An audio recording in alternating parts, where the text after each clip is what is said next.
প্রিয় শিক্ষার্থীবৃন্দ, আজকে আমি আলোচনা করব ফিলেন্ড্রোম, যার অর্থ বা ফিলেন্ড্রোম বলতে আমরা এমন কিছু ওয়ার্ড বুঝি যেটা উল্টো পাশ থেকে পড়লে আবার ওই শব্দটাই থাকবে।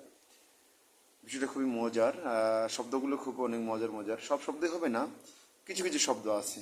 যেমন হচ্ছে নুন, NOON, এই নুনকে যদি আমরা উল্টো পাশ থেকে পড়ি তাহলে কিন্তু NOON, নুন এটাই হবে।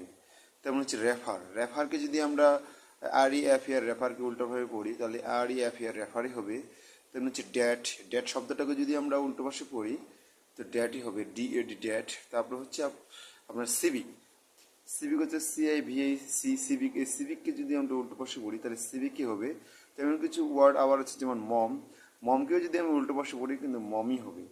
তো আসলে এই শব্দগুলো খুবই ইন্টারেস্টিং। এরকম খুবই কম শব্দ রয়েছে।